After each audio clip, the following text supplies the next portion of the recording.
With the question, what is the usual flow of questions? It's something, something, something. The answer is be with God.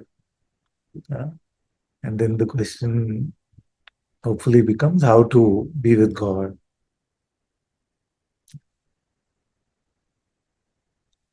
So fundamentally, we're just looking at the difficulties you may have in the process of being with God.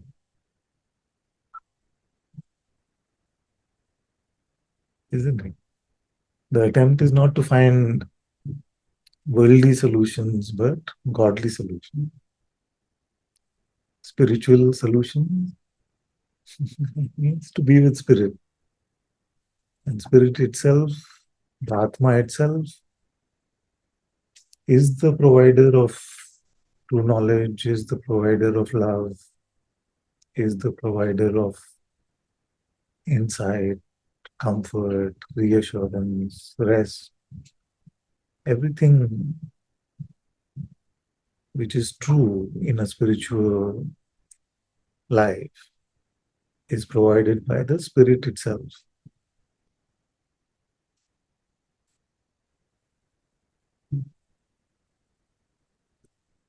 So, what is the difficulty that we're having in being in God's presence, which we call the Atma? Uh,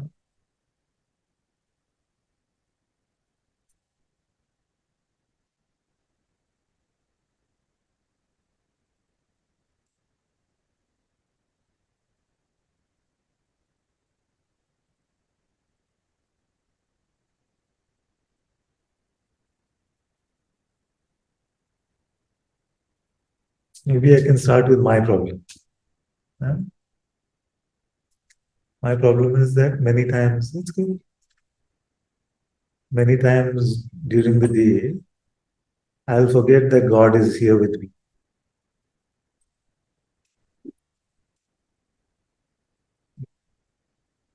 It can appear as if only that which is appearing in front of my eye, it may seem like only that exists in this moment. And that is where I get deluded by Maya, that I forget that which is more intimate, closer, constant. And I get caught up in the hypnosis of what is appearing, surrounded by the story provided by the mind. And for that time, it seems like only that is my reality.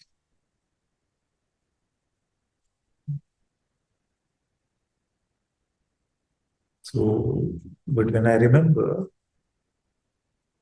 by God's grace and by constantly endeavoring to be with God, then it becomes like a habit to return to His presence, His light.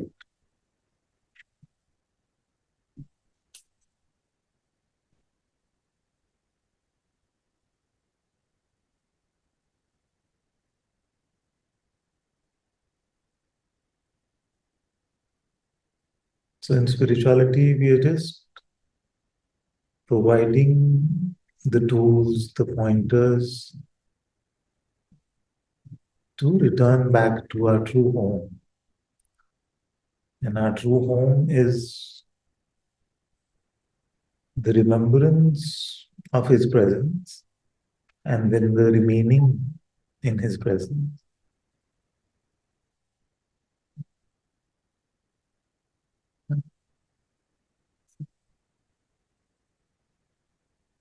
So when I lose the goofy grin, that is when I'm forgetting that He is here.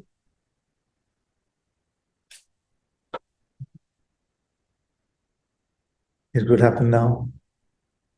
One of you could say something or do something which may sound so compelling that I may get drawn in so much and I may start to feel that it is only the phenomenal which is real.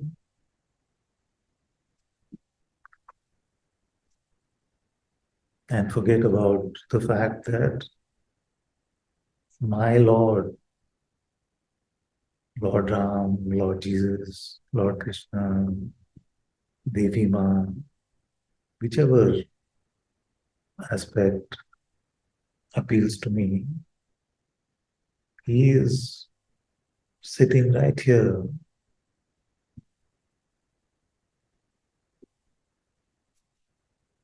as my very essence, as my very presence, as my very existence,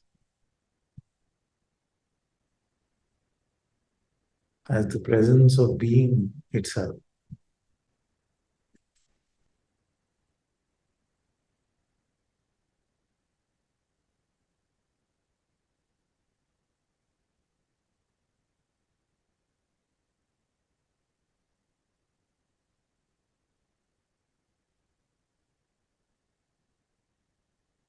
And the quickest way to forget about him is to focus or remember myself too much.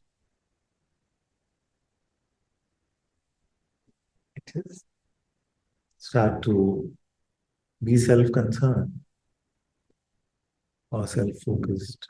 It is smallest self.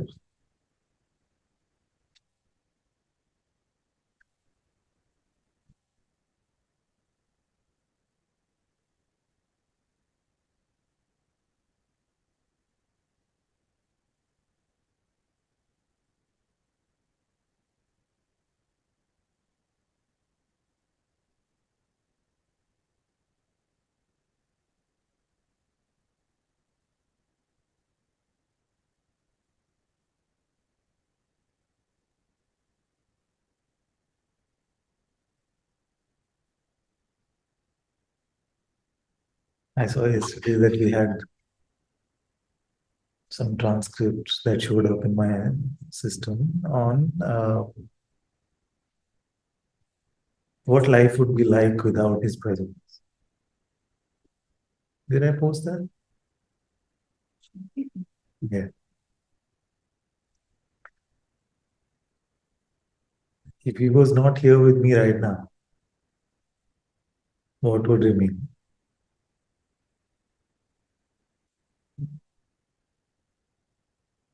A life which is more like death.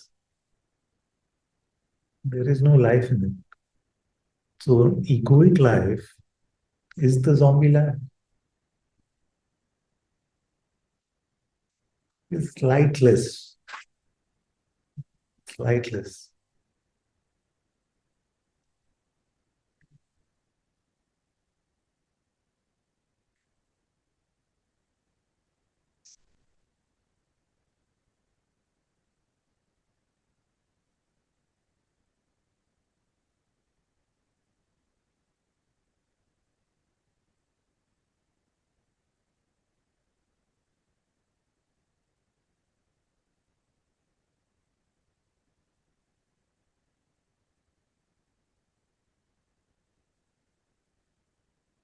And yet, in his own play,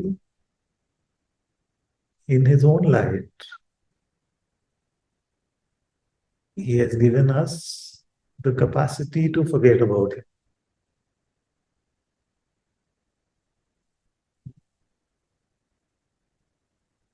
And he never forces us to love him.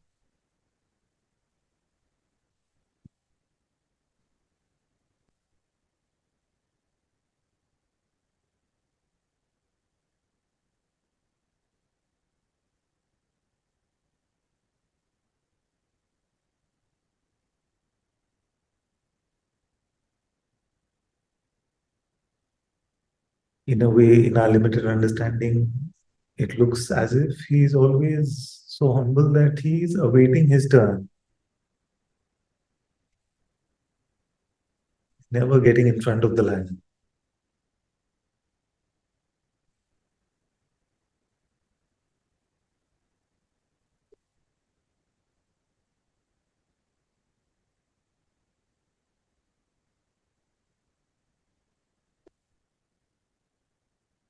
So when we pick attachment to this worldly appearance,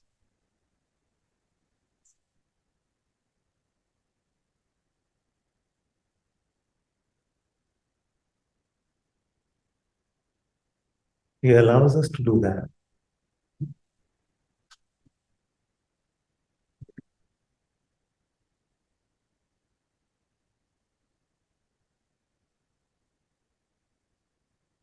But he doesn't alter the nature of the ephemeral nature of the world appearance. So what would happen if we were to tie ourselves to that? I used to say in Satsang long ago, if we tied ourselves to a drunken donkey, what would our experience be like?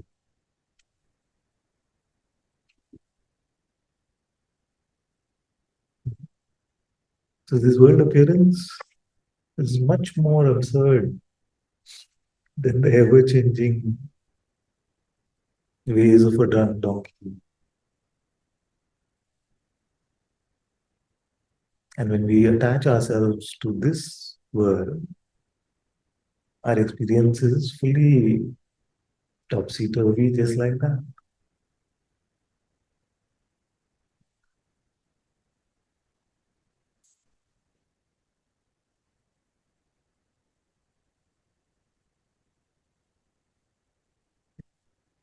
That which we consider our own self, which is basically the non-existent identity, itself is constantly changing because it's very brittle. It is based on those constructs which are very fragile. They don't have any consistency. You may be convinced about one thing right now, 10 minutes later, you may be convinced about the opposite. And all these belief systems is what make up the identity, the ego.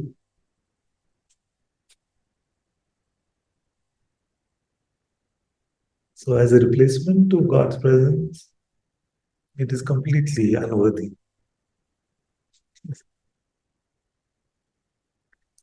But it is designed to convince us that it is worthy.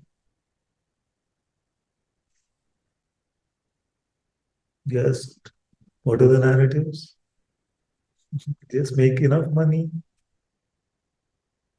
and it will be godlike. Your life will be replicating the presence of God. You don't need to find or be with God. Just make enough money. Or or find the right partner who will complete you and then you'll be happy. There is nothing missing.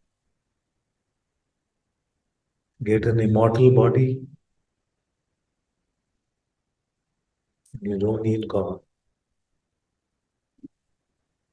And now the latest is get enlightened. Get enlightened. Find spiritual enlightenment. And if our quest for spiritual enlightenment is still all about me, then it is not spiritual enlightenment at all.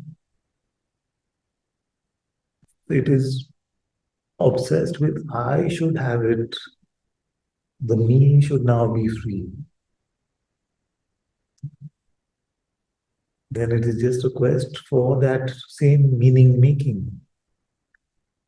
And meaning is only a replacement for God.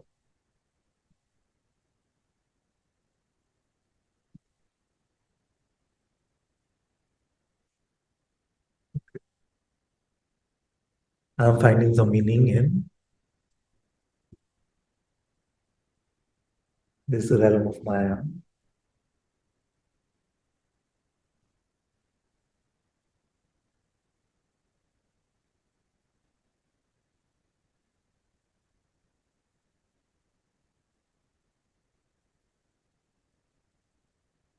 Usually at the expense of that which is true meaning,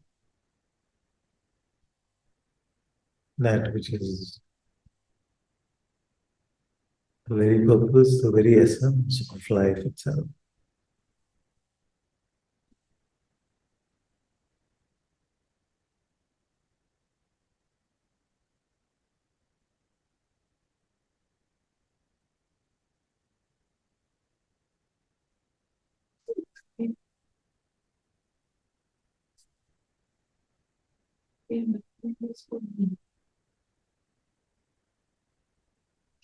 Let me illustrate with an example. If we are obsessed with the spiritual me, then what happens is that anything that happens to us, we are looking at the uh, effect or the meaning for the me in that.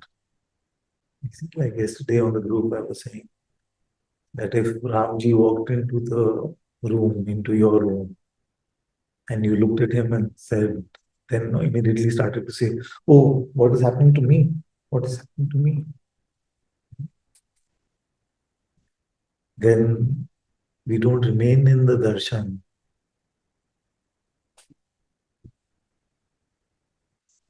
So suppose Ramji came in, you notice he's come in, and then you're like, oh, I have goosebumps. Oh, I am feeling so good. Oh, my mind is full of love. Oh, this is what is happening to me. I have to just keep jumping. I can't keep my feet on the ground. Oh, this is, I'm so happy. I am just so grateful. I am. But tell me more about Ramji. He's supposed to be the love of your life. Is it? So, uh, where our treasure is where our heart will be. So if our treasure really was God, then maybe it could be the reverse. You say, He has come. He is so full of light and grace. He is so alive with love. His presence is full of light. And then the report about me could be, I'm drowning in Him. There is no me left now. I can't find myself anymore.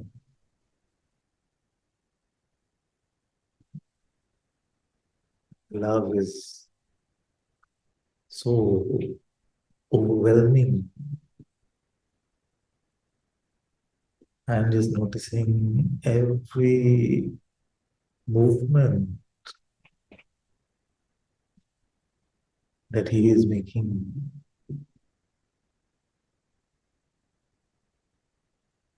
I don't have the capacity to look at anything but him.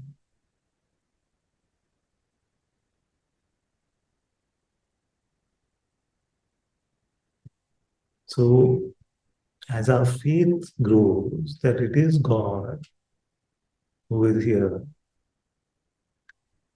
then with that faith, that holy fixation will also grow.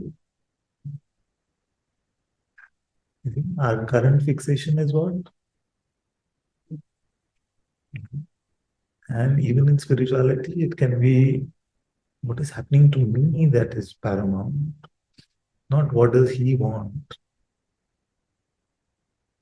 not his will, but the the effect upon me.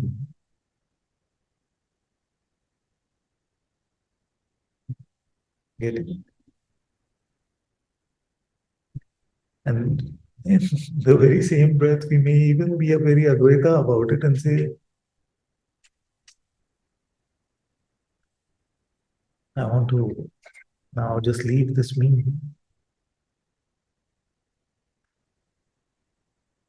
for whom? For me, for my growth. So imagine if Ramji came to sorry if I'm extending this expression too long, but if he came into the room and all that we went on about is I want, I should, I did, I'm feeling, and nobody asked him for a glass of water, not that he needs.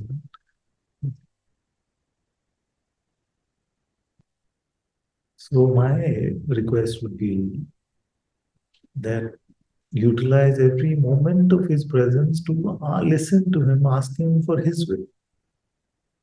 Yeah?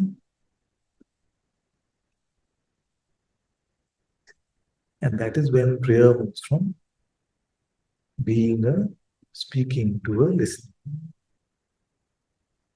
A truer prayer is a listening than a talking.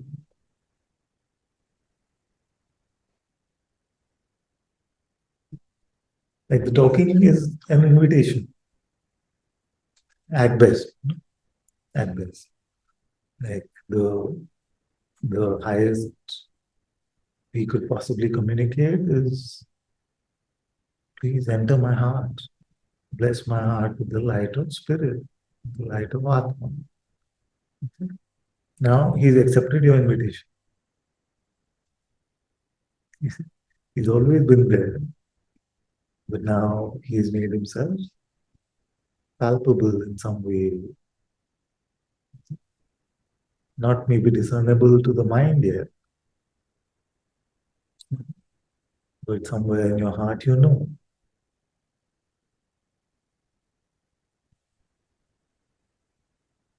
Now what?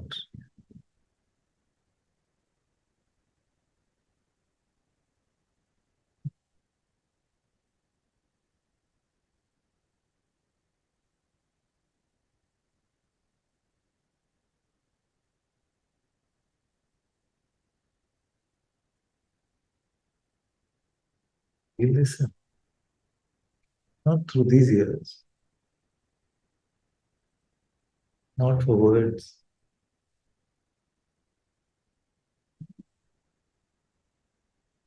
We listen with the heart. We see with the heart. We are not grasping for words. We are not squeezing information out of the heart light.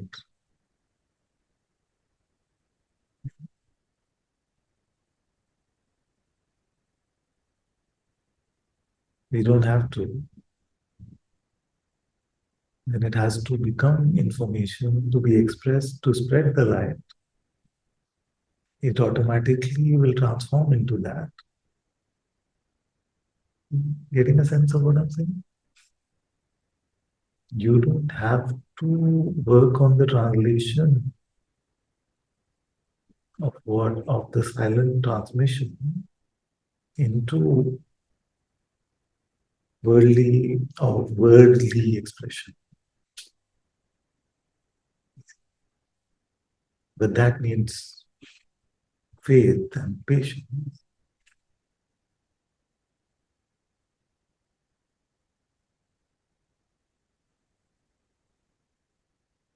Why does it need patience? Because your mind is forcing you to conclude things. You prayed for 2 hours today. What did you learn? And if you don't have anything to add to your narrative, to the mind, it is a complete waste of time. Okay? This is the time that we need to waste in this way.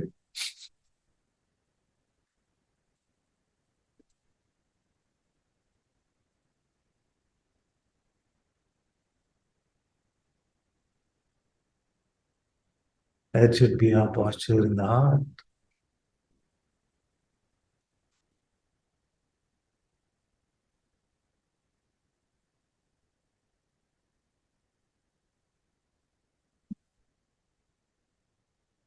And we should not change that posture from this to, let me tell you, today, sometimes it's all right. I'm not making rules. I'm just giving you a sense of some things which can trip us up. Sometimes it's sweet to share with our brothers and sisters. Nothing wrong with that. We want to report our love for God, that's fine. But don't feel like the quiet, loving, bathing in the light of God's presence. Don't feel like something has to be extracted out of that every single time.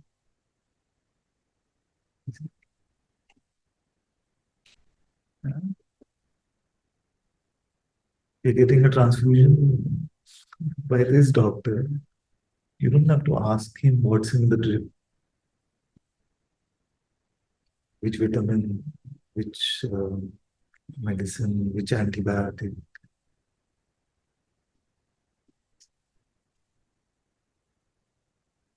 It is mostly because we still get bullied by our mind to add things to our story.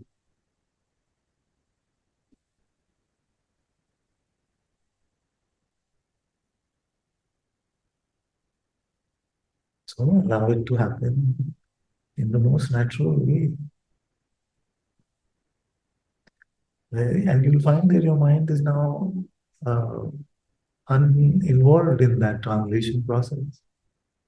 You will find that your mouth is saying something, and it brings you great joy in your heart as it is being expressed, and you don't know where it came from. And then you're saying, this was as much to be heard here as it was to be heard there.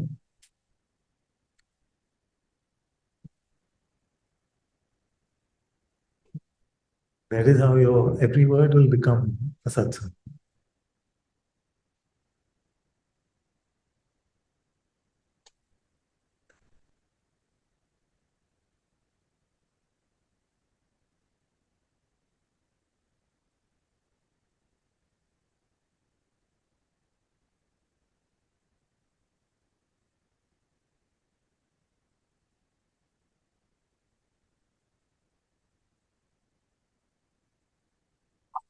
We don't need to ever convince anybody about our depth.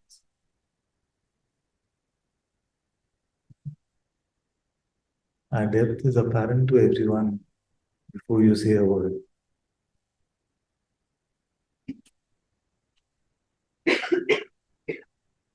That's why many sages became very famous sages, and they would speak very, very little also. I should learn that lesson. This part.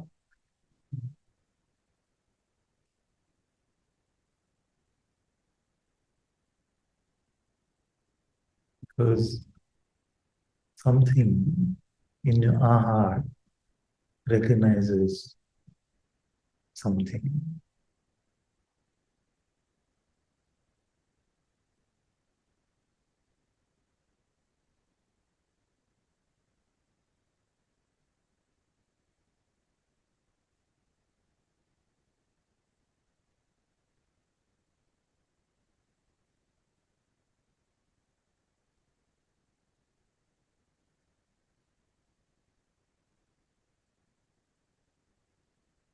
And many times when we rush, we may not allow the flower to fully bloom.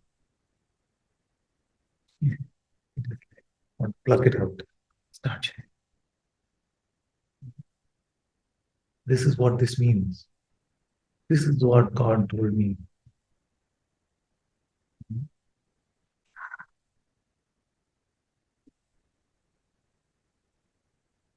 Let it sow. You have to let the seeds sprout,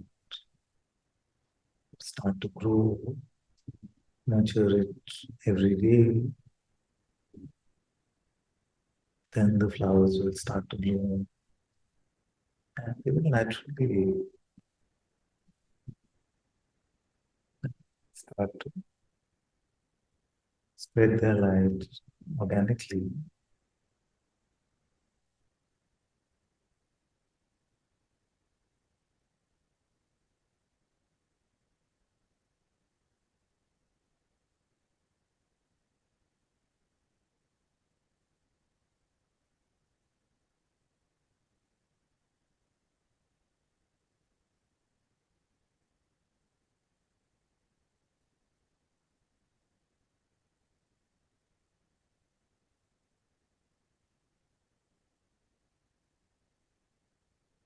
Because you're talking to friends and you tell them, I met Lord Ram today, and I think this is what things are, this is how things should be. What will your friends say? What will they say? Uh, they'll say, but what did he say? This is what you are saying. You met him, and what did he say?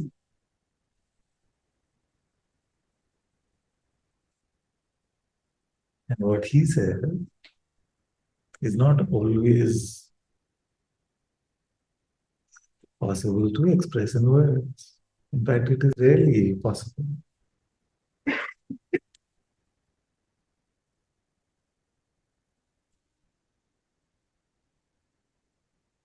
We have to basically stammer. St. Paul said, some great stammering that I express the words of the Spirit.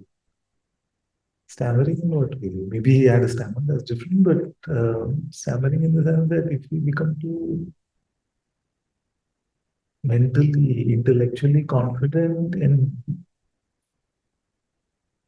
what is being shown to us, then that is a very quick doorway to pride. So if we can maintain our humility and just feel like we are bowed down inwardly as the words are being shared from our mouth, then we remain transparent instruments to his light.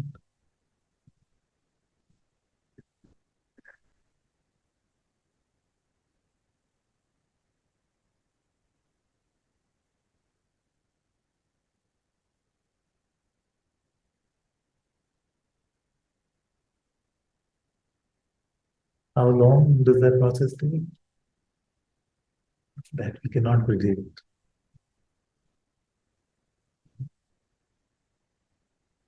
But as what I've expressed so far is at least what I feel the only worthwhile way to lead a life.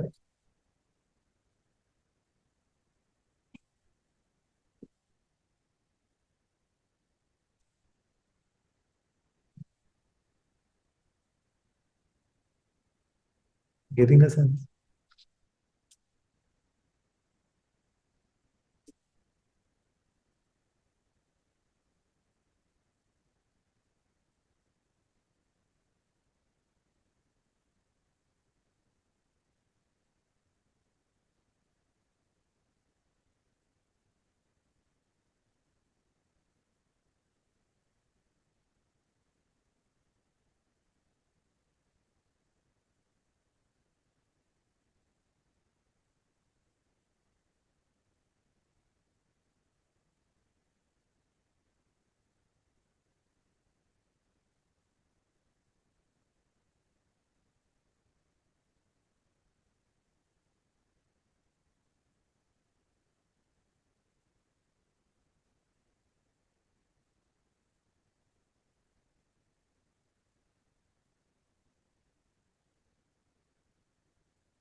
Father, it seems impossible to come back to God in the midst of a panic attack.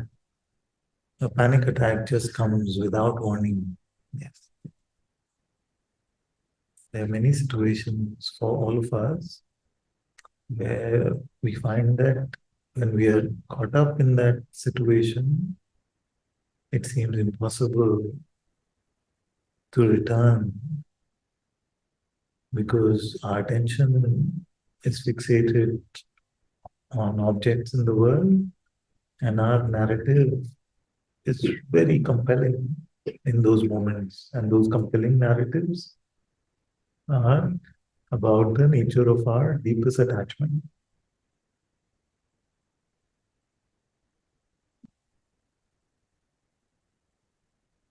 So right now, sitting in satsang, you may be able to let 99% of things go, which are coming in your mind. But if you find that your phone has a missed call from something, some relationship where something is deeply attached and maybe unresolved, then you may find that till then in satsang you heard everything, and after that you can't remember what was said. Those moments, those times can seem very difficult. So what to do? Surround those times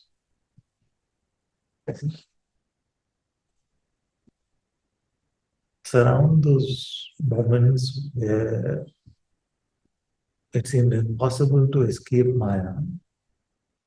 Surround them with every other moment so full of love for God. It's just like in a war, one of the strategies is to surround the enemy. You surround the enemy from all sides. And then you can squeeze in the sense that this is a squeezing with love, where you're surrounding yourself, you're using every opportunity where it is not impossible or where it doesn't seem impossible to deepen in your relationship with God, in your love for God, in your depth of inquiry, in your love for truth, so much that these moments you will find naturally reducing. But if we use our spirituality in the sense of a medicine for when we are already sick, then oftentimes you will feel like it is not effective. It is compared to every other medicine, it is. But we may want a result out of that which we are not getting. So the question really to be asked is not about the moments in which it is impossible, but what about the moments where it was possible?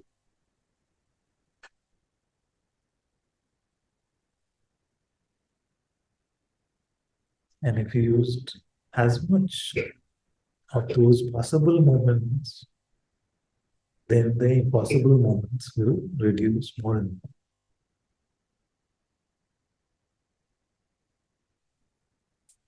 Haven't you found this? That if you spend the whole day in God's presence, then that same temptation may come in the world, but it doesn't seem to have the same effect. Father, Yeah, sometimes it feels like the opposite of what you're saying. yes, like Like that that as I was saying recently, that the pull of God feels more and more, and that is more accessible, and that it's my desire to be with him, and I'm with him. But then the tests that come are too large, like, right. and it just like it's similar to what Helen was saying. But even that, even to the extent that I don't want to be with God, that I'm not choosing to be with God in those moments. This can also happen in the way of uh, the mind itself, Maya itself becoming uh, fearful almost of your sadhana, of your living in God's presence, and sending its best warriors in there, or maybe the best warriors in. So this can also happen. You're right. But and still, the antidote is only the same. Let's not worry about those moments where it is impossible. But even that moment we recognize, in which we recognize that 10 minutes ago, I was in a state where it was impossible to remember God. It was too difficult. When that recognition comes, in that moment, it is very possible to return to God's presence.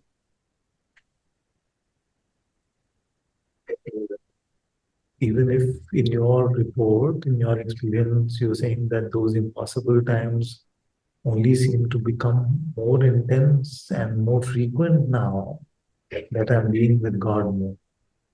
The antidote is still the same. When it is possible, when we remember, we must return.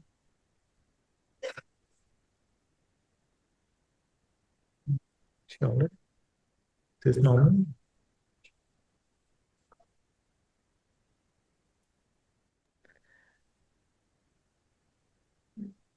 Father, can I ask something, please? I'm not even sure what's going to be like. I did sense um, when you said earlier, like if Ram comes in the room and you start talking about you, I do sense there is a strong guy who comes here, here. Yeah, that says, "Oh, I'm doing so much, look how hard it is." And I expect something in return. Well, Um, if, and if, if Ram came, or whoever you have most reverence for, Ram, Krishna, Jesus, Allah, he came. yeah, How long will it take for you to first collect yourself and say, okay, these are the problems that I have? I don't think like if I look, I don't connect with this Lord, I like my only reference to God is like Guruji, you, Ramana, Papaji, and the reference I have is more like because if I read maybe a statement from Ramana, I come to silence. If I see you, I come to my heart and I feel this love. If I not right now because I have a headache, but it's not a good excuse. But Let's uh, say, let's say that let's keep the living ones aside because the living ones are normalized by the mind. what do you, Let's what do keep you mean them normalized? normalized in the sense, oh, yeah, he'll show up on Zoom, or when I go to his ashram, I can meet him. So it's not such a big deal. But if It is a big deal. It is a big deal. let me give you a comparison. So, if Bhagwan appeared to you, Bhagwan Ramana Maharishi appeared to you in front of you right now, Yeah. you see, that would be something, isn't it? That is unexpected by the I, mind. It I is. would, I would just grab him with both hands. Yes, you would grab them both Stay hands, here. then start talking about your problems. No, I would say gaze in my eyes. Yeah, see, that's That's what I all. mean. That's what I mean. Gaze and free me up. Yeah. It's not about this, but But what I'm saying is that it's only about this. okay, you said something which is because you said, "Oh, I go at his ashram and meet him." it triggers me very much when I can't do that. But that's really not the point of what I'm saying. The point of what I'm saying No. is that now we talked about Ramana Maharishi, Yes. one of the greatest sages ever to have lived. Yeah. But compared to God Himself, and He Himself would be the first to admit that compared to God Himself, He is just tiny. Yeah.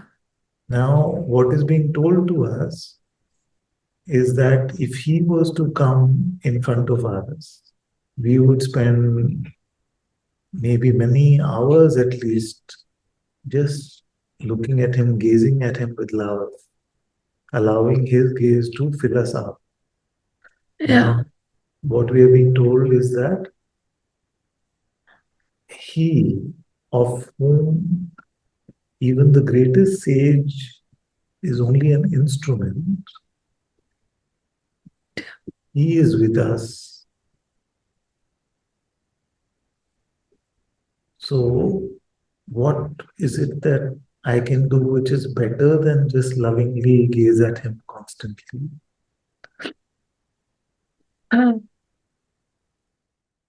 Use my head.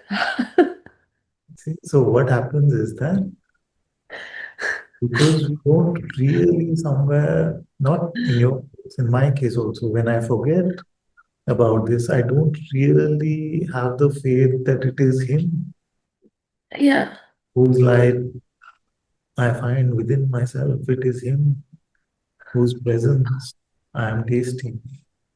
Ah, Because when we go with our mental version of things, there is nothing like that in our heart. I. So my advice is always is that one is a lip service idea of God is with me constantly, God is here always. But in our faith, when that becomes our reality, then what else is there for us to see except to look at Him in love?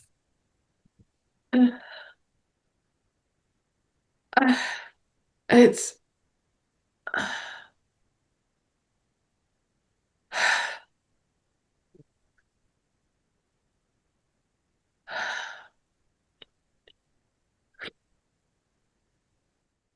My face is not so complete as my. And all of us have to grow in our faith. So what to do?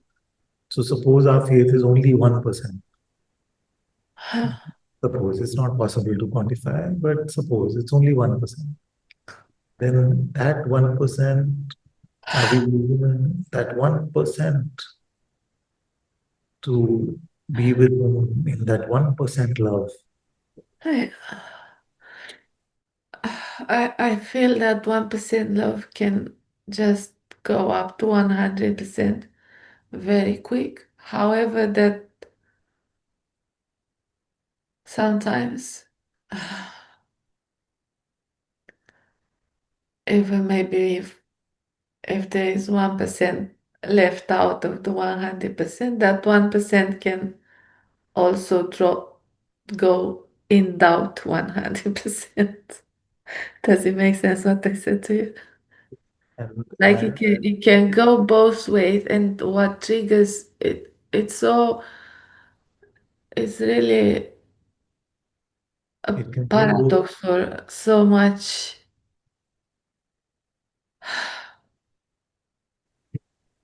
Let's examine that closely. It can go both ways. So suppose that we are at 100% fully immersed in Him. Yeah, like because when you were talking to me, I was immersed in him. Then when I talk to you, I gave up my immersion, let's say. That's it. That's exactly it. And this is how easy it can be, for a silly, stupid, unreal I hope everybody's following this conversation. reason. Very important. because Uh, we would have noticed that he is not the one who puts our eyes away from him, um, but he is uh, humble enough that if you pick the me again, he doesn't get in the way. That we mentioned also in Satsang, isn't it? So, so in that moment of immersion, yeah. does he say, enough, enough, now you go? Of Uh, course, it's possible, like Georgie was saying earlier, it is possible that the mind feels even more threatened and offers us some very deep condition that we have, some old, nurtured impression that is deeply embedded in us, and it says this is the right time to use this, because I'm going to use this one to God. I'm yeah. going to put this one to God. So it pulls out those things right in those times where we just want it to be quiet, you see, and it just says, "Oh, but very good. But what about this?" It is like that because actually I there is a guest in Sahaja Yeah. and I propose myself to honor this time by myself, like even if I can't be there, I just wanted to honor it. And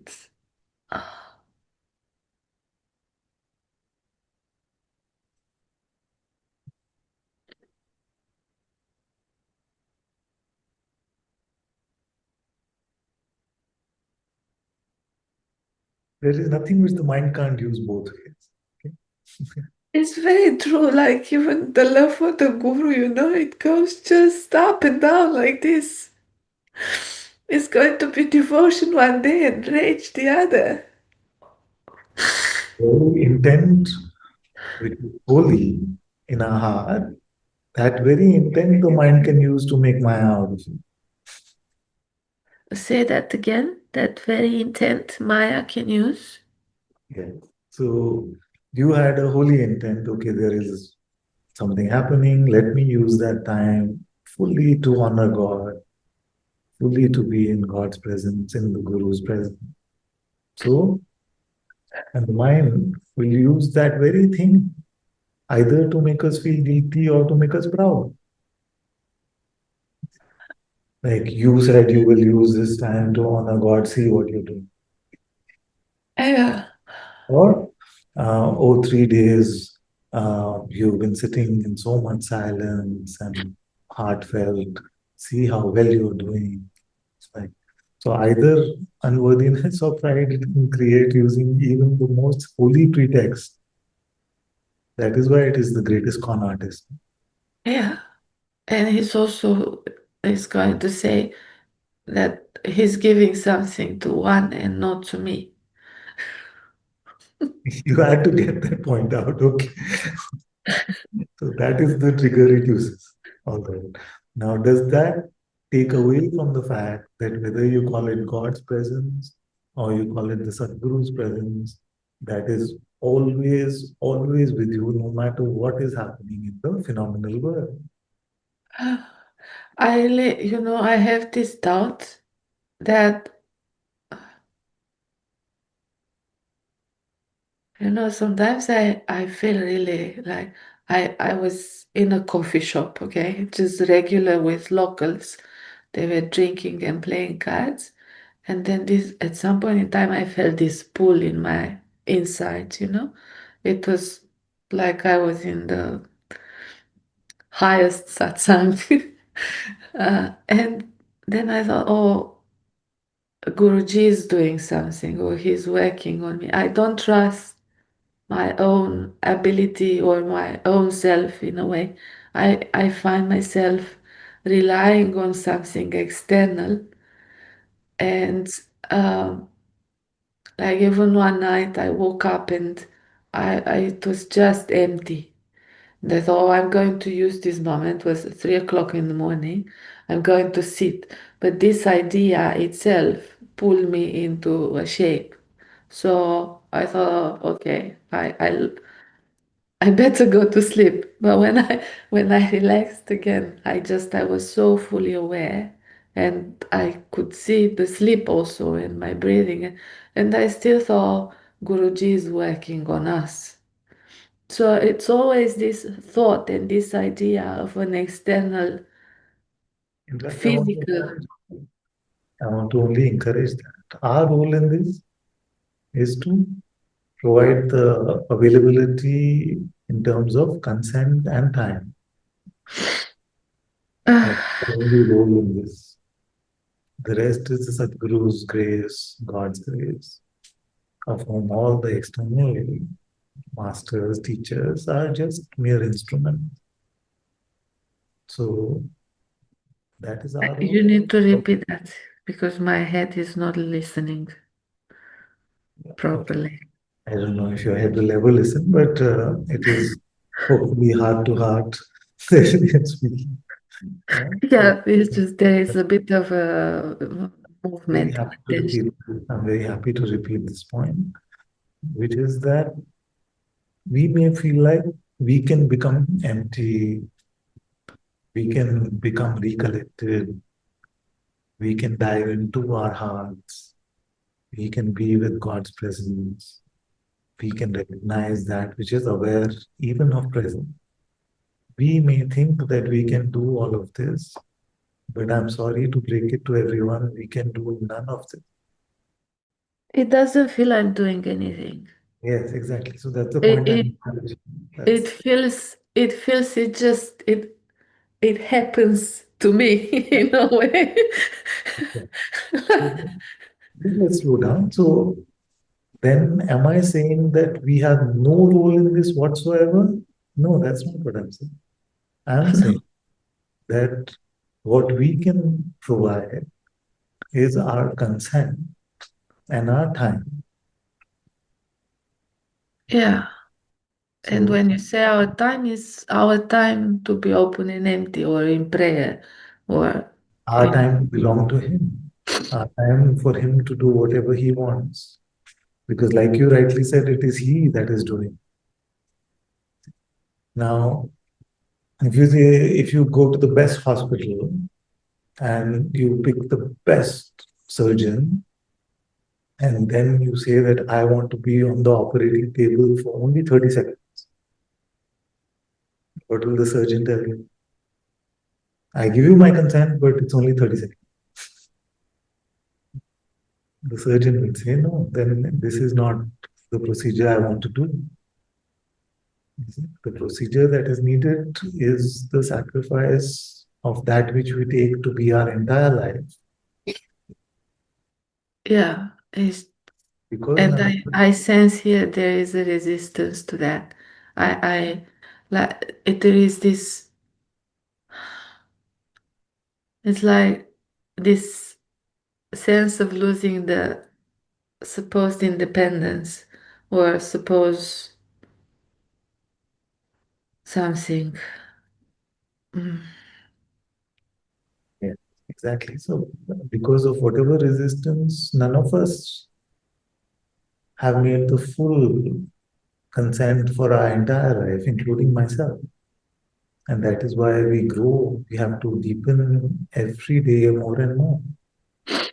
In that process, we have to at least make sure that what was 10 minutes 5 years ago is now 5 hours, 4 hours, but not 10 minutes. In the sense of work on me, the greatest surgeon in the universe, heal me of my separation, and I'm available to you for this process of healing. My entire life is available to you. That should be the intention. But in the actual gap between intention and application, it cannot be that in our words we say my entire life is available to you. But in our application, that lasts only 2 minutes or 10 minutes. No, no lover will accept that. if you offered that to him in a worldly relationship, why we offer that to God? That is why we have so much trouble in relationships, because we say, I am fully yours. Yes. In our lip service, we say, I'm fully yours. I'm so devoted to you. I belong to you. But Yeah. our availability, oh, I'm a bit busy today. I don't have time today. I cannot look at you lovingly for more than 10 seconds. So he's made it simple for us.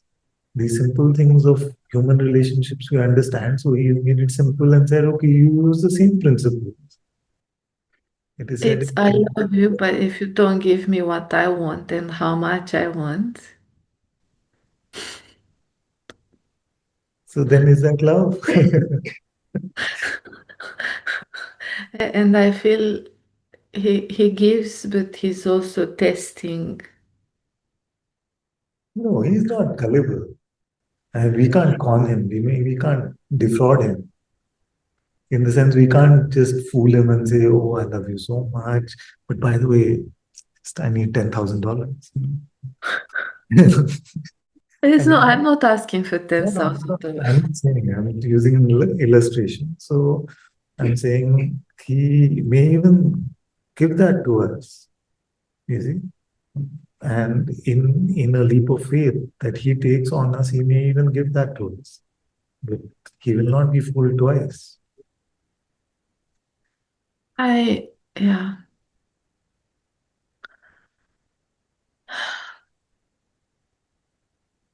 A simple question for all of you.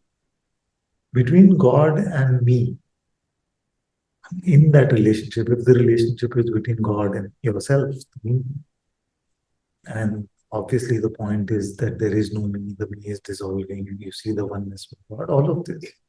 But while this construct plays, who is more faithful? God, that's very clear. Yeah. So he's showing us the way even in that. Father, I noted that you move from this, you know, mm,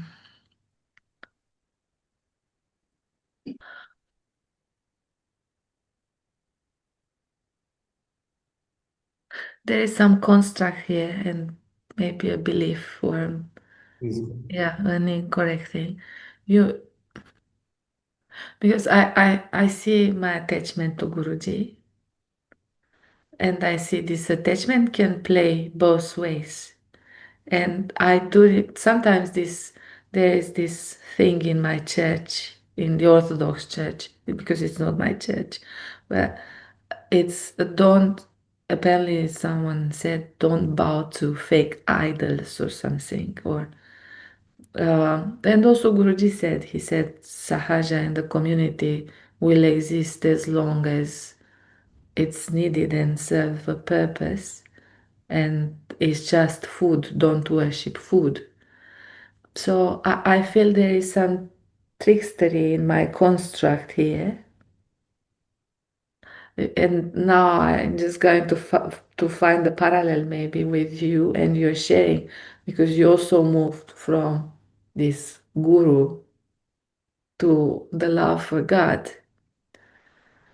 And I was going to seek for some guidance. How, because when you say love for God, for me it's more, I see there is a limitation, is more towards the guru figure and towards the guru physical body. And um, I feel there might be something within me which is not, I would say not right, or but maybe it doesn't serve fully. So suppose that we find a guru in the physical body, and in fact that is the spiritual journey anyway. It is very rare for one to come to God's presence without the guidance of a living teacher. If you're an Orthodox, you will have a spiritual director. If you're a Hindu, you will have a guru. The labels don't matter. The point is that it is very rare to come to God directly without somebody in the world showing us the way. And we've often talked about why that is seems to be the case.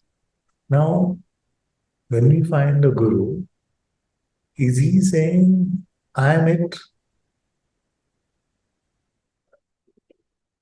No, What is he's he? saying I can point to that you are. Exactly. Now, he is saying, I can point to that which is the highest within you, which is the Atma itself, who is the true Sadguru within. Isn't it? Every true teacher has told us that, whether you're an Orthodox, the teachers in the Orthodox tradition don't tire of calling themselves just vessels of the Holy Spirit. They are, The Orthodox are not so generous with their sharing. They say it's only me who can pray to God. You're a little thing, but we leave them aside. I've read a fair amount now in the last few years of Orthodox ages, and uh, they're very humble, and they're constantly saying that it's Yeah, only the spirit which is guiding us. So my point was that whether you meet a guru in the uh, Vedanta tradition, whether you meet a guru in the Bhakti tradition, whether you meet a guru in the Orthodox tradition, some yeah, other traditions, every true guru will say that we are just in service to God's presence, the Atma, the Holy Spirit. Is, yes, is there a guru who is not saying that? There is no true guru who is not saying that. Now, what you're saying is that I met the guru, and now I'm unwilling to go any further on where he himself is asking me to go. yeah, a bit like That is that. not to meet the guru. That is to meet the guru on your terms. It's a bit like the surgeon. You can stay with the Atma within, say with the God's presence within, the Sadguru within. In so many different ways, we are pointed to the same thing. Remain empty, don't just observe, just witness. In hundreds of ways, every day we are being pointed to the same thing. And we Yeah, say, I have found my Guru, but it is you physically that I want as my. I don't care about what you are saying. Then what is the meaning of the word Guru?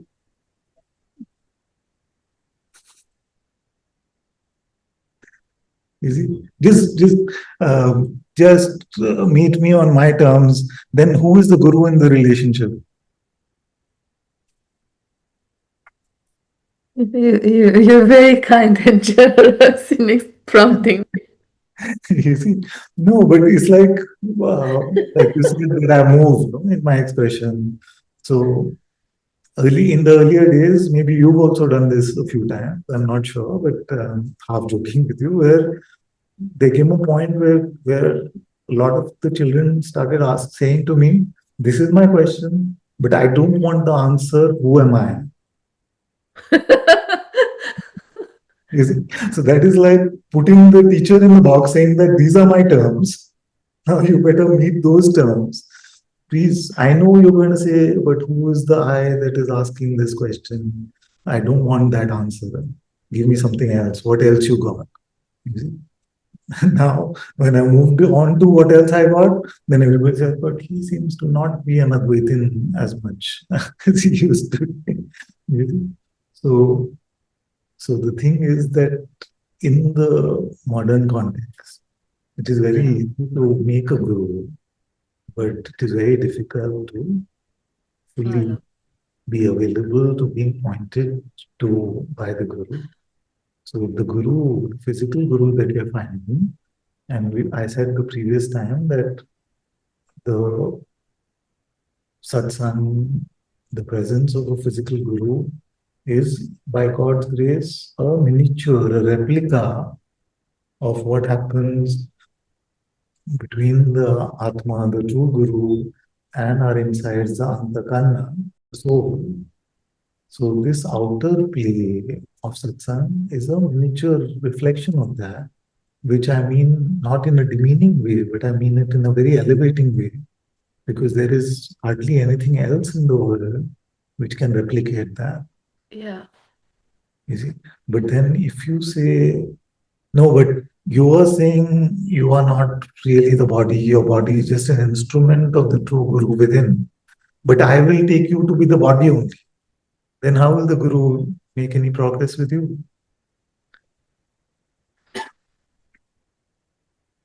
The point of calling someone as a Guru there is that you will try your best to listen to them. Isn't it?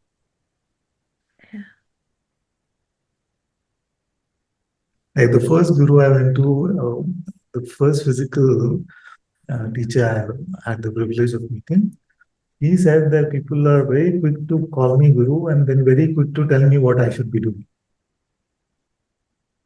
And I found that very insightful. Yeah. And how do you stop this, Father? Just stop it.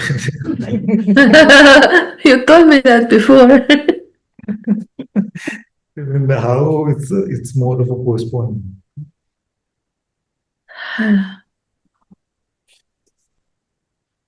True.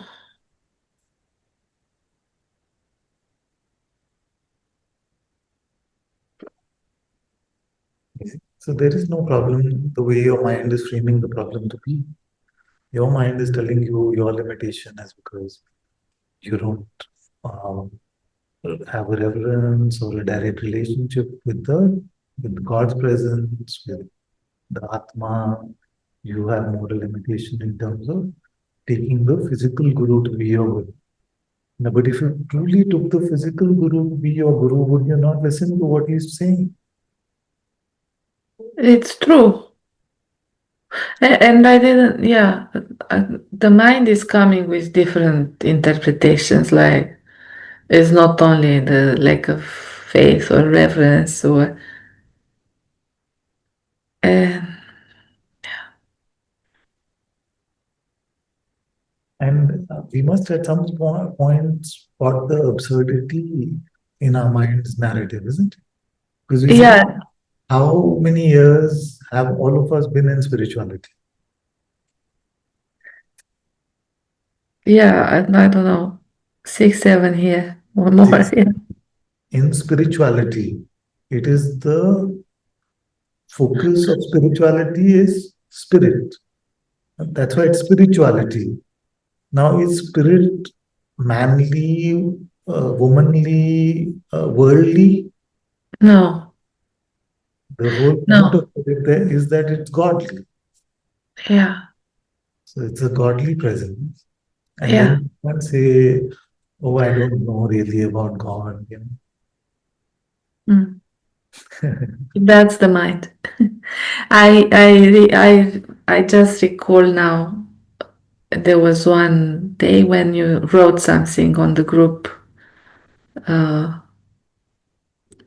and I was reading it, and the mind was having something to comment about it,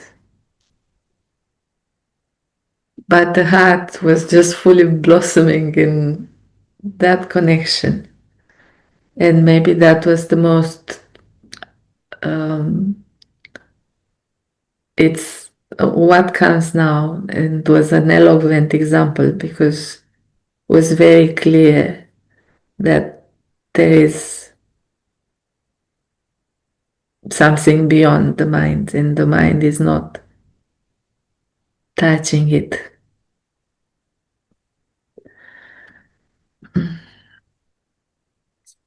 Yeah.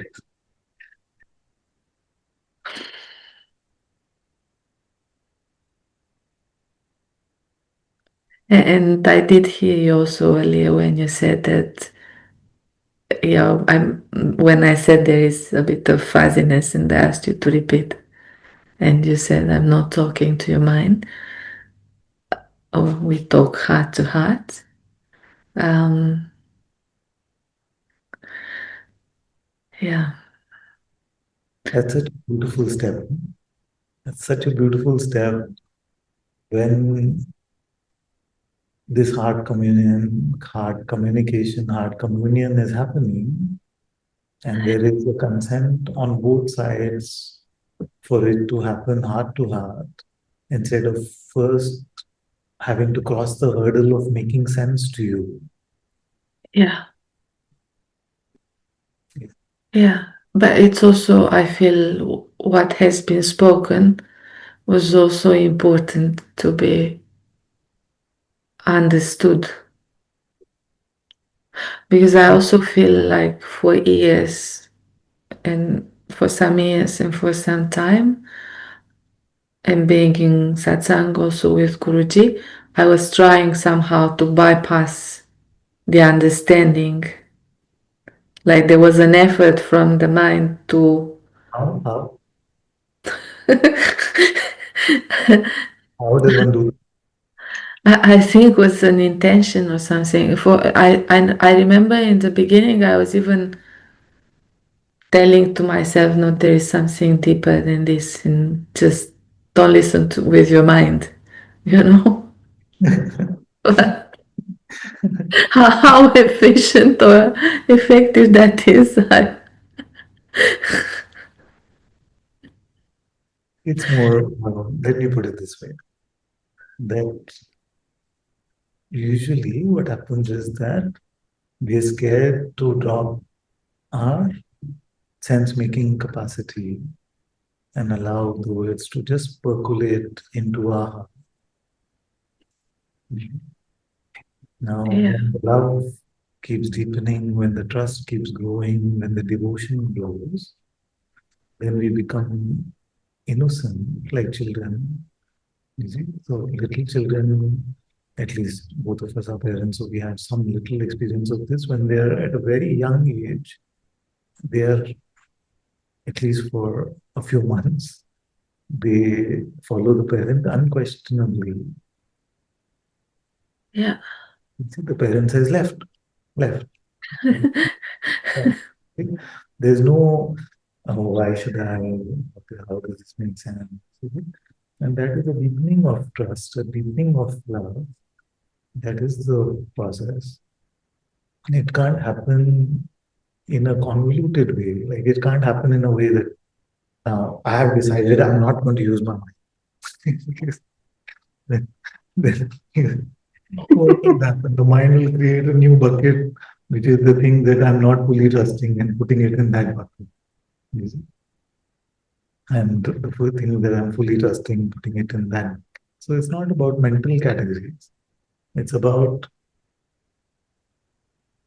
coming to, when it is said it's a replica of that inner relationship. So through which filter will we make sense of God's will? Which filter, like out of the 6.5, 7 billion people in the world, more than half of them follow what is called Abrahamic religion. See, Abraham was the father of Christianity, Judaism, and Islam. Yeah. Now, with what filter would Abraham make sense of God's will when God told him about Isaac? No filter. It's not possible. It's very. You see? And if Abraham was not at that point of surrender, his mental intention that I'm just going to listen to God in those moments where the rubber hits the road is meaningless. Yeah.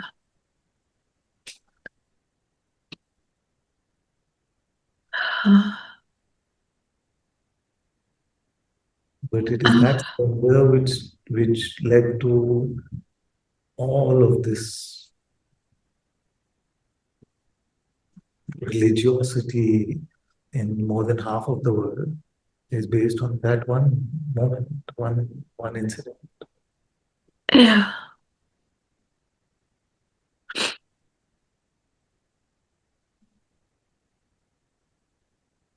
So really it again comes down to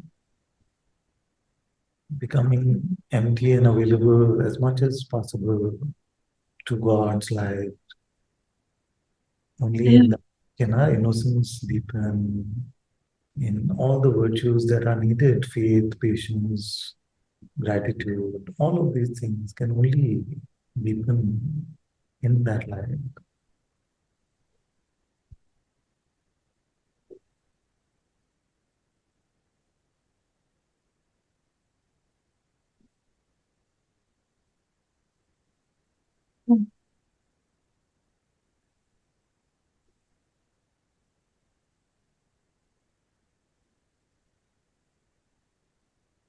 Because if we keep waiting for the mind's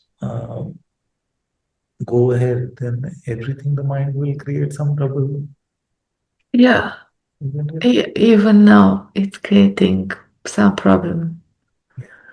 Now, is your guru the mind? No. That's it. You see, what situation can come in our life where the mind won't meet? There's no situation like that. If you're in It, the it ashram, is. you will say, why is the ashram like this? If you're not in the ashram, then you say, why am I not in the ashram? If you're Maybe not, I'm I not can. talking about you. I'm saying in general, the mind can create trouble in everything. Then if you're with a physical guru, you'll say, now I'm just looking at the guru as somebody physical. If you're not with a physical guru, then the mind will say, see, you're not progressing because you don't have a physical guru. So in every situation, the mind can create law. And if we keep listening to the objections of the mind and trying to resolve them and find reasonable solutions for them, then Yeah. we just need to fall for I, the trick, which is to take our whole life in problem solving its non-existent problems. yeah. If you tell me that you really can see now that the most, if not all of our time spent with the mind is in solving non-existent problems, then you would have made much headway. It's like that. It's mind operates in fear. Yes, and non-existent problem. Like, evaluate this really. Evaluate the problems that you work on with the mind, and I can tell you that they just don't exist. Yeah. I-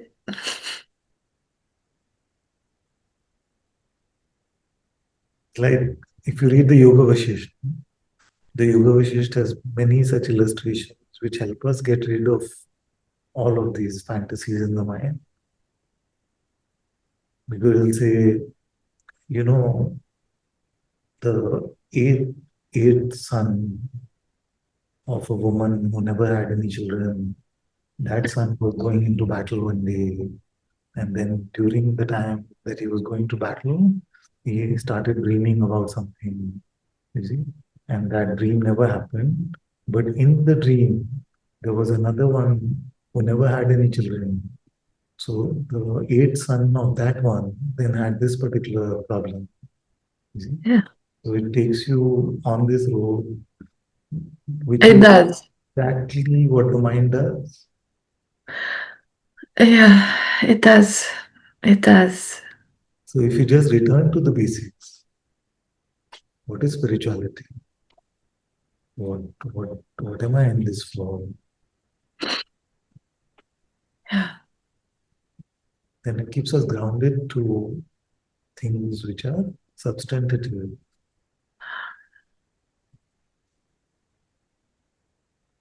instead of falling for the mind's non-existent things that it wants us to keep our focus on constantly.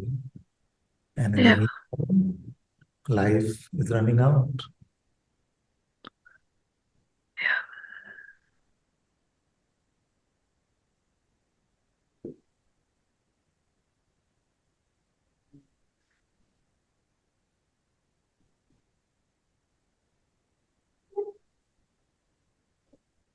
The problem is never solved at the level at which it is created. Never solved at the level at which it is created. Yeah.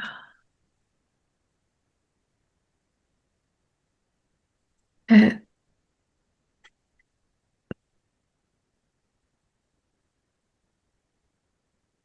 and it's for one to find that there is no problem. It is. See the first And one. it's for one to find that there is no problem.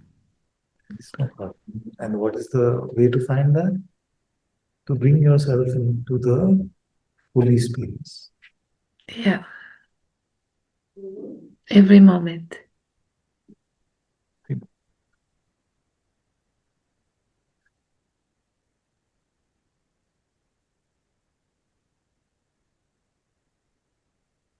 Thank you so much, Father. To remember that there is no heaven except God's presence. Yeah. When is heaven? If even if there is a realm called heaven, it is heavenly only because God lives there. You see? And Yeah. now you are being pointed to, while you're alive in this, seemingly alive in this realm, we are being pointed to where God lives, where God is present. So that Yeah. itself is heaven. And there cannot be a problem in heaven. That's true So there also. won't be much of heaven, would it? Yeah. Um, Nobody in Indian history has said, oh, I was in Swarglok, and in Swarglok, then every day I dealt with this problem and that problem. And everybody would say, what kind of Swarglok was it? It doesn't sound very different. It's like the TV show, The Good Place. Mhm. So, so it's not much of heaven if every day you have to grapple with problems. So yeah. if so, it's not about meeting it at the level of problem creation and trying to satisfy it there. It is about going to God's presence because God's presence is heaven Yeah. and there cannot be a problem in heaven.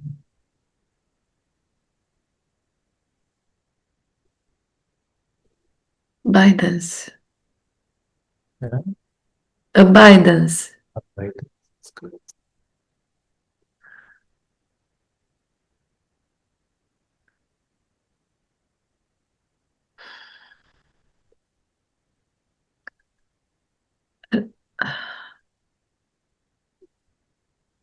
Why you go to that place where you're going now?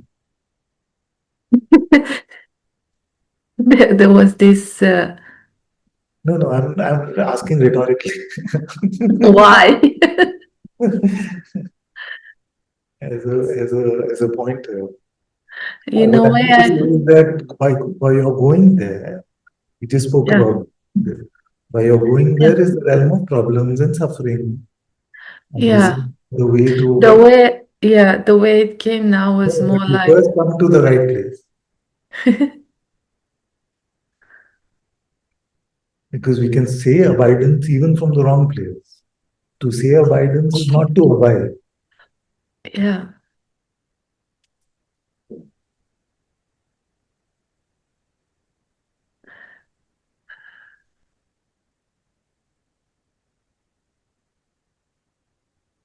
Yeah, that's it. That's more like The- it.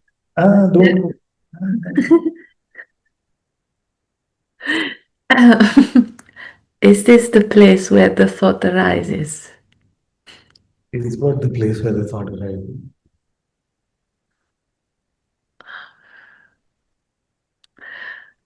It's a rhetorical question, but I need your help with it.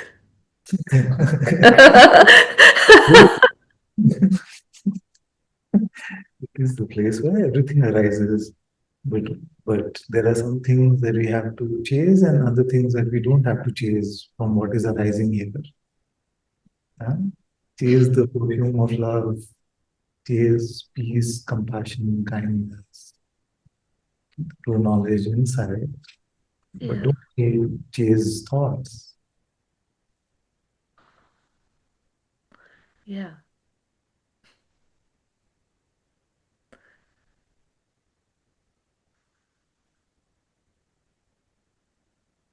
That is the only tree. in the whole Garden of Eden, which is advised that you don't touch.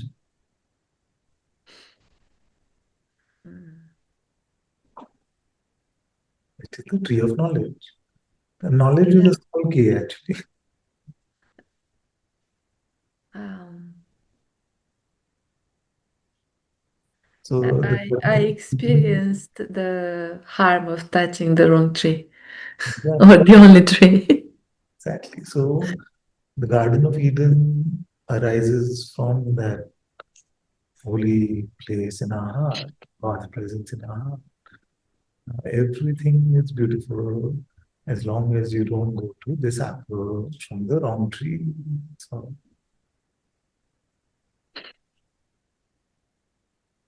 now our whole life is representative of our insistence on eating from that tree. All our life, the human condition is representative of that. But the way to return is to just follow this simple rule. There are not hundreds, but millions of fruits in his kingdom, in his garden.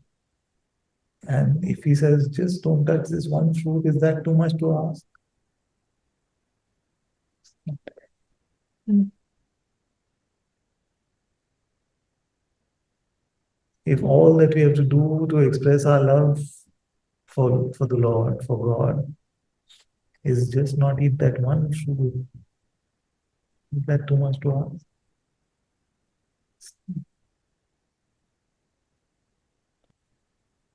And the child says, no, I love you more than everything, but I will not listen to even this simple thing. There are there are 1,000 cakes in the fridge, but I will eat that fruit which you don't want. Then what kind of love would that be?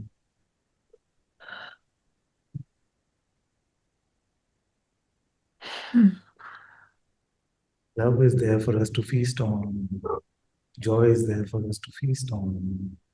True knowledge, capital K knowledge, insight is there for us to feast on. Why do we have to indulge in thought so much?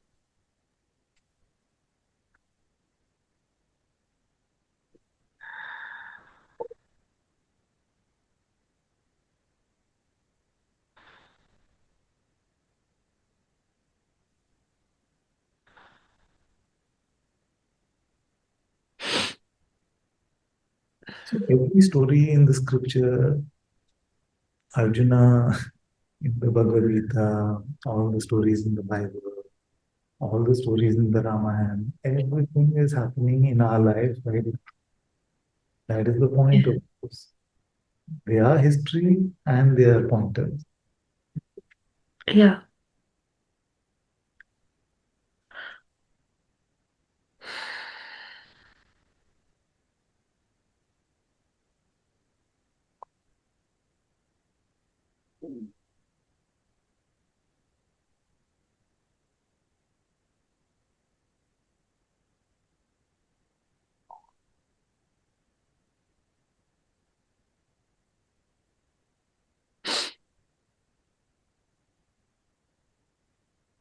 Mm.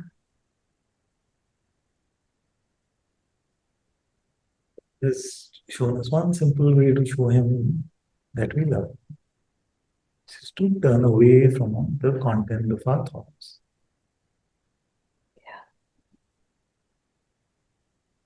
Could he have made it any simpler?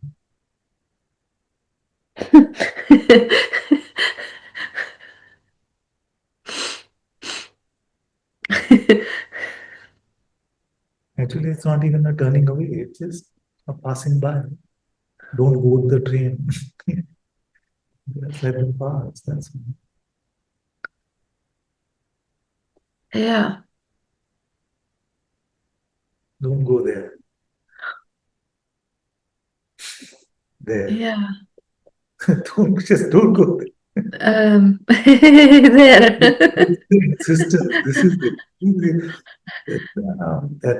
this is representative of like our stubborn insistence that I will make sense of that bad apple, which my head is putting.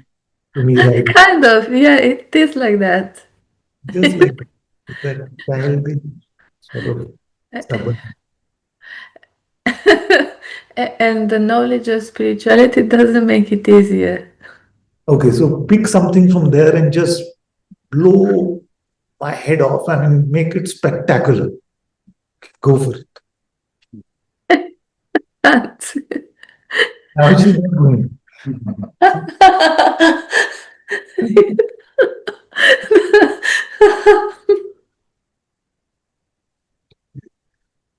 So, like, our insistence is so much. No, I will find a gem in all that, all those rotten ideas. I will find a gem. And they okay, find a gem which is just amazing. Then that's too much pressure. Wow.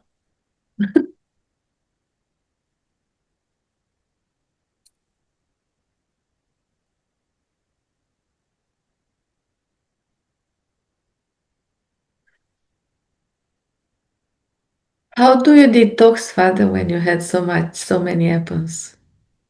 All of this satsang is a detox.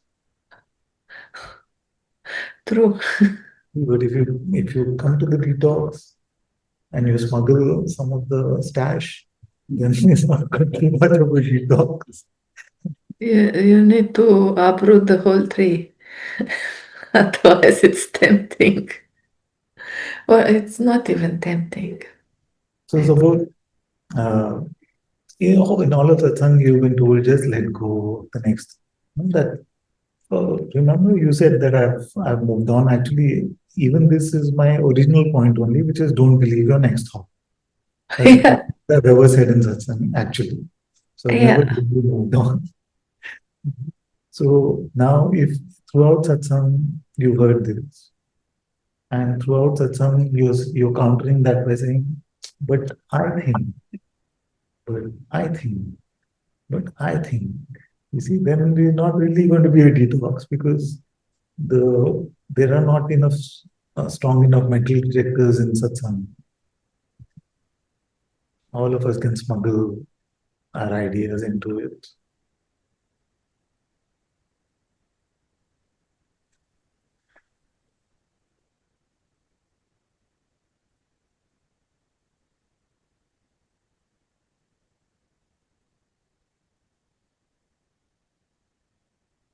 But Ramana is here.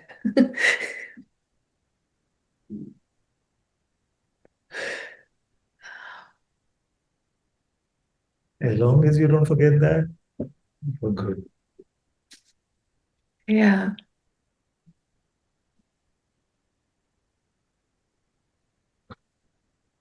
yeah.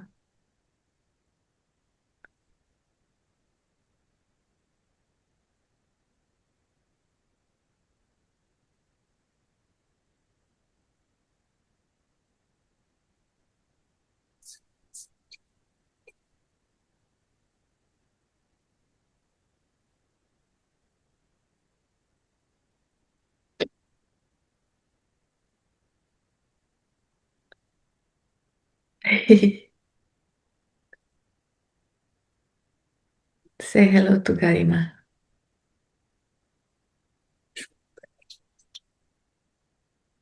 Yeah. Uh, I had to allow this thought. Had to. Yeah. So I don't know what. You know, that day when you came with some kurtas, I still have your kurta on my shrine, and I'm very happy for it. But when you brought them, there was this urge to have one, and it was full of light somehow. And I thought, no, you don't need a kurta, stay back. And that simple opposition provoked so much contraction and such a friction in me. And in the end, I had one. And yeah. And it's sometimes it's the same because Garima came and I wanted to say something. And then I thought, no, this is a thought. So far I said, don't pick your thoughts.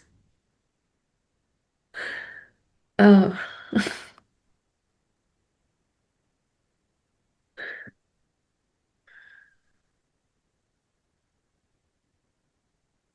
we don't hear you anymore. I don't say anything.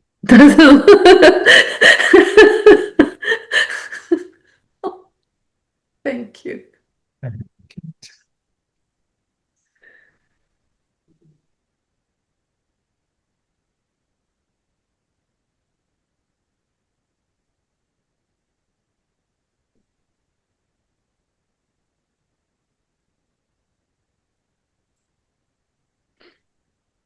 Rather, when trying to prove my point, my point of view, right, or identifying with judging thoughts. Yes, that's when we get pulled into these thoughts.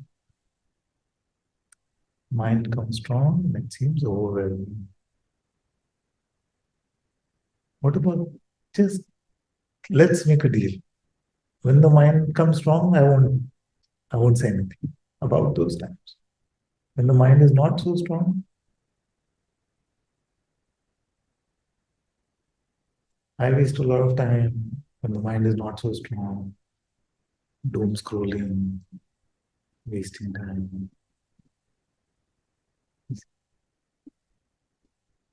What about all of you? And how come we don't report that as much? You only report when it's really strong, what should I do? But when it's not so strong, what do you do? Is your report really that when it's not so strong, I'm so deeply immersed in my heart? Is that what the implication of your report is? I don't feel so.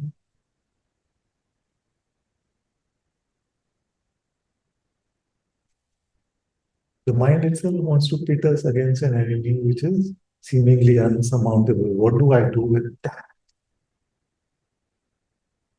What do we do? How many minutes in a day is the mind really so strong? Mind has very little power, little energy. It gets tired very fast unless we keep feeding it more and more with belief. Feed it more and more with belief. But by itself, not believed, it doesn't have much strength. You notice this? It's our nurturing with belief that seems to energize it more. By itself, it doesn't have much power. So suppose it is very powerful, 16 hours of waking, 1 hour it is really powerful. It paralyzes us with separation, with hate, with guilt, with all of this. 1 hour. What about the other 15?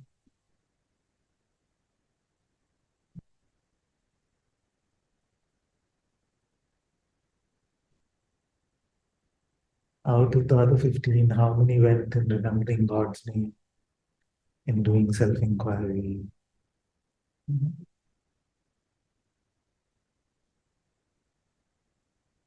So these are just the subtle tricks of the mind.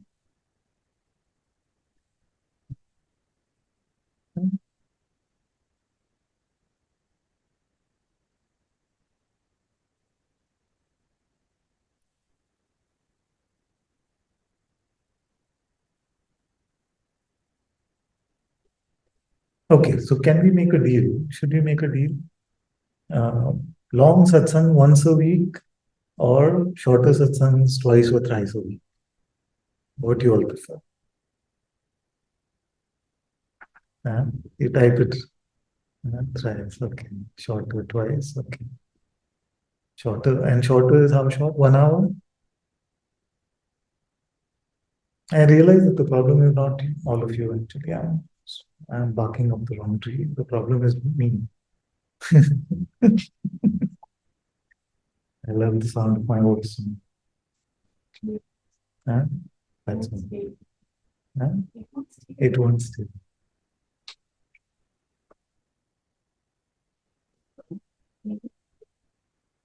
Shorter, more of shorter, more of everyone is saying.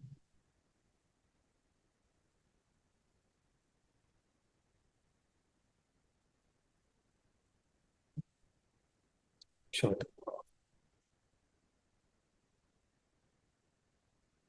One vote for longer ones. Okay.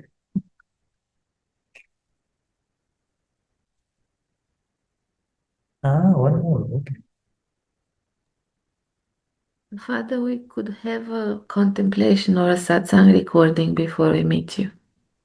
Could For be short satsang. that. Let's see. Let's see how it develops.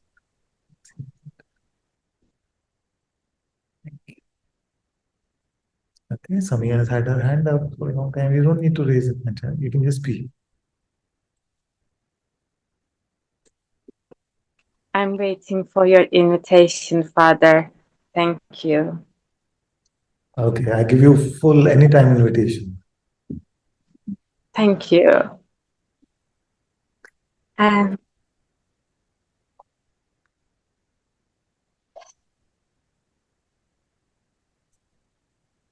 so I want to bring something to you.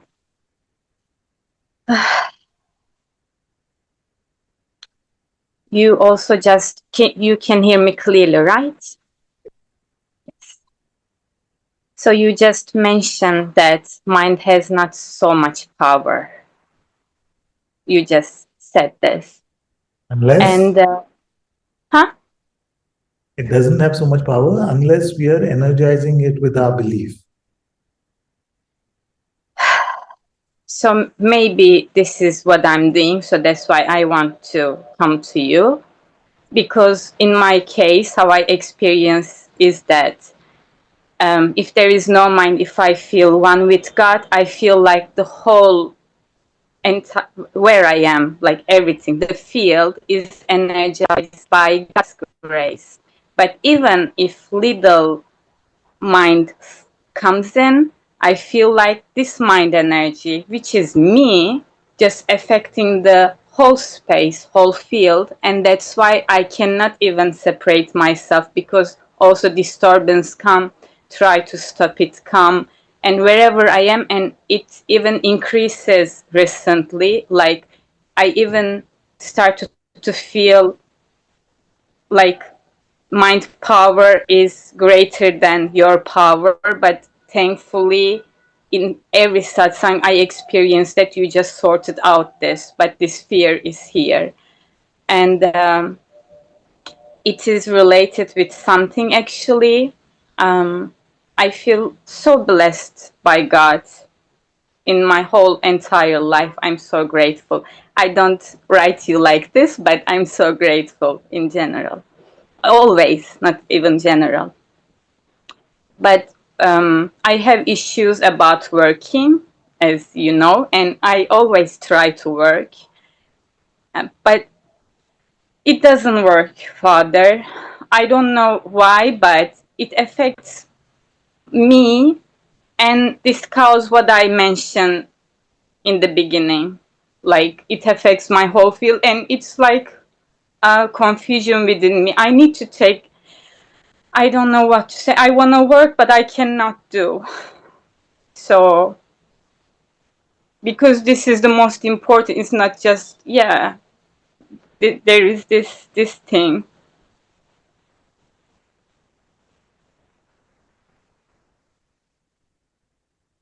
When we take it to God, Hmm. if you were to take this particular situation or any situation around work to God, to the heart temple,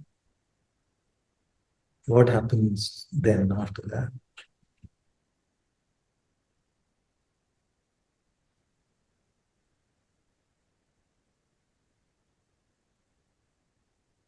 I don't know. I think, I don't know. What happens is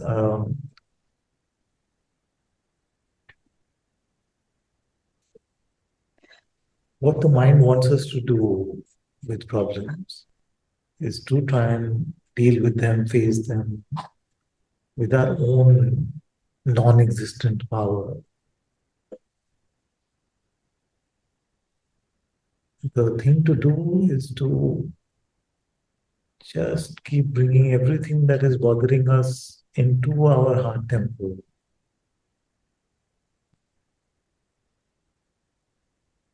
And see how things unfold with that.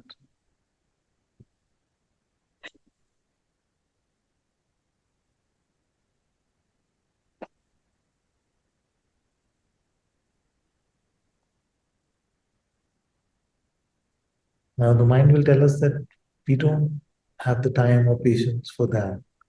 But I'm not asking for additional time. I'm saying the same amount of time that you would spend worrying about something or trying to solve something by yourself, use that time to bring it to God's life, to God's presence.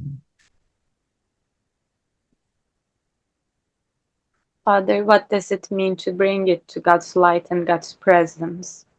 It's very good. Thank you for asking this. So it's very simple. I want to share with all of you that just like uh, if we had somebody in the world, a best friend that we could bring it to, say that to the best friend, I'm really troubled about this. I don't know what to do. I'm full of confusion. Do you have any advice for me? What should I do? In the same way, with the same innocence, we bring it to God in our heart. It can be in words like this, or we just carry the intention like this to share it with God in our heart.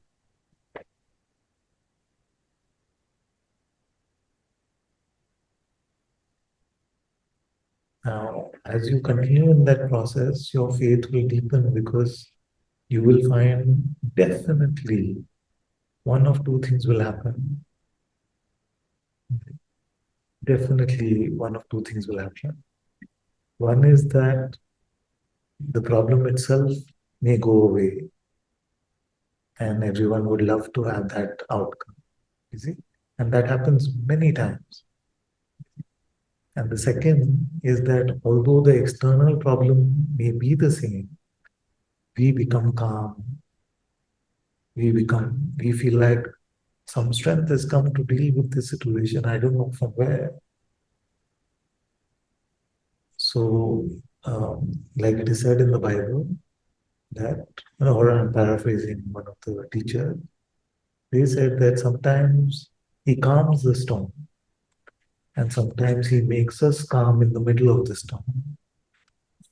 And I've seen this uh, very clearly in the time where my son recently was in the ICU and we almost lost his physical life in this way. But in that storm, with my prayer, he calmed me in the middle of the storm. So, did I lose faith before that? Yes, I did. Was I behaving almost like an atheist? Maybe for a few minutes. But in my prayer, I came to a point where he just gave me this faith, this courage, this patience to accept his will no matter what may happen. So did he take the medical situation away instantly? He did not. But he made me strong that night, and I was able to say, let thy will be done. It would not have happened if I hadn't prayed that night.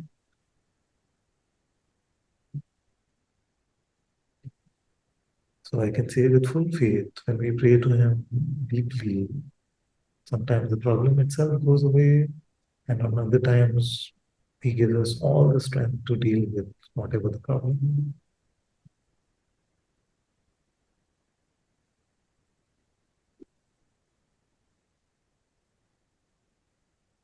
The question is, what was the prayer at that time? The prayer was half tantrum, half praying, half crying, half. You can imagine the Yeah, fun situation. It was just helplessness, basically. yeah, this would be my next question. So yeah, because I don't feel it's easy for me to deepen in the prayer. And actually, I want to. I was just saying, like Yeah. we present ourselves to our mind a lot in these difficult times. When I say by present ourselves to the mind is by trying to think of what is the solution. Can I go to some other doctor? Can we fly to another city where there's a specialist? Can we do all of this? So we make ourselves present to our mind than our mental solution. We take that same time and present ourselves to our heart, to the holiness which is present in us, even in these difficult times. What happens over there is not that important. Whether we are using the right words, that is not so important. It is just to make ourselves available to Him in that way and allow ourselves to be natural.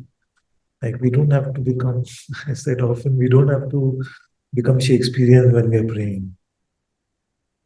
Lord, thou art the biggest. We don't have to become very fancy. Just how we communicate naturally. Sometimes when we pray, then we are thinking we are using some very big words and very fancy communication, or we inwardly start talking very loudly or something. So we don't have to become dramatic in our prayer. It's just like He's our best friend, He's our Father, Mother, everything, and He knows everything. Just present ourselves without any pretenses, as normally as normal as possible. That's all we can do.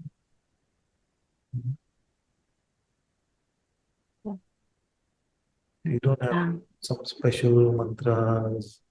We don't have to do some special processes in those times, especially. Just be as available, as natural, and communicate. Be open to receiving. Father, I have little question, too little. So one is that sometimes I don't feel so much to use words, even for pray or ask, but that time I will just simply chant. Sometimes I don't even want to use and open the machine. So I think it's okay. And the second is that maybe you answered that before, but the first one, I just want to add something. So it's a more complete.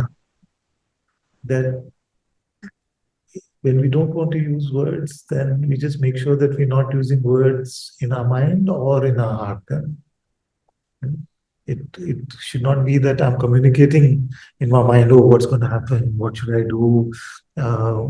Should I do like this? Should I do like that? And it's just the mind talking to itself in this, as if it's a two-way conversation. So then we become silent even in our heads. But if you feel like we want to express something, then express that in your heart as well. Think of it as a physical church, a physical temple, a physical mosque, a physical holy place.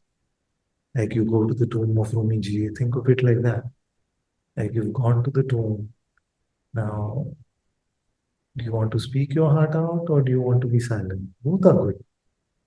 But don't have any constraints on yourself at that time. Be free like a child would be. Yeah.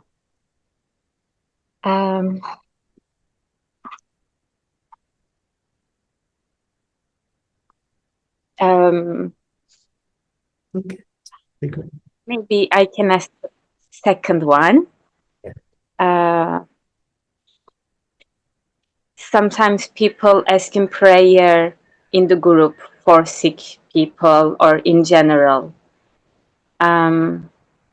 Just a simple question, how to pray for that, fathers? Yeah, like sometimes I do ADS and I don't feel so much focused sometimes, but I want to pray. So what I can do is just simply do ADS. So if you want to say something, how to pray for them. yeah, that's the other question. Thank you. So one thing we must not do uh, is first the not do.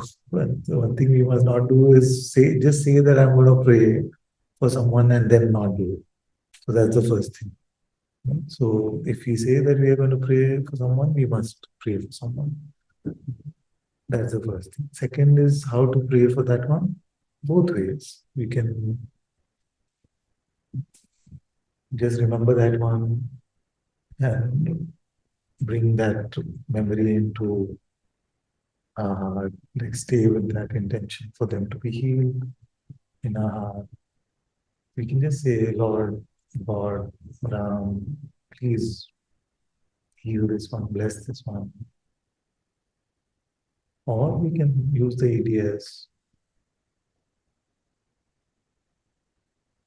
bless this one, have mercy on, if you know the name, or if you know the relationship, this one's father, or if you know the name, have mercy on this one's, whatever the name may be.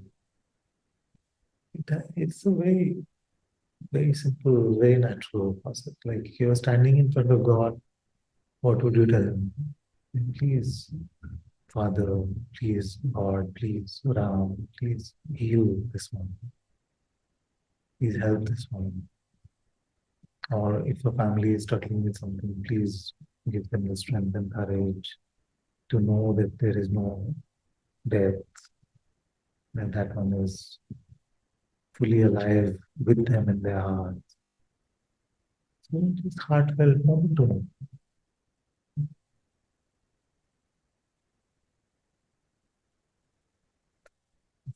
So, but let's all make a promise that if we are going to say, I'm going to pray for this one, we pray for that one at least once.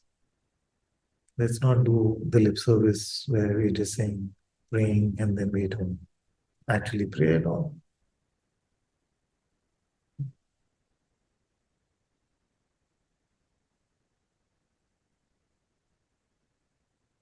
Because it's very good for whom? It's very good for us. It's any reminder to prayer is very good for us. We take that one, like 5 seconds, do one ADS with that one's name. 5 seconds. We can take 5 seconds if you really love our brothers and sisters. But it's very good for our soul because in that busy day, we may have taken out only those 5 seconds in that day to be with God.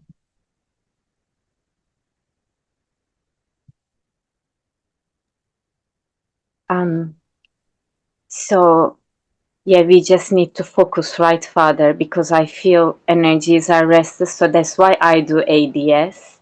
It also helps me, but we need to focus as I understood. I understand.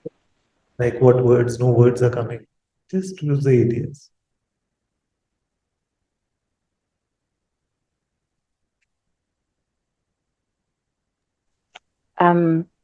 Thank you so much, Father. And of course, I just want to pray for all those who suffer any kind, especially for, not especially, but for physical sickness, because I know somehow that it can be very, very challenging and so many souls waiting for prayer. So in your presence and in the satsang, I just want to just send out your grace and all our heartfelt prayers who needs prayer. And I also want to ask one of our relative, the husband of my cousin, Ahmed. They just found out recently that he's in the last stage of cancer. And yeah, my mother asked for a prayer for him, at least to cease his pain and at least for him to sleep.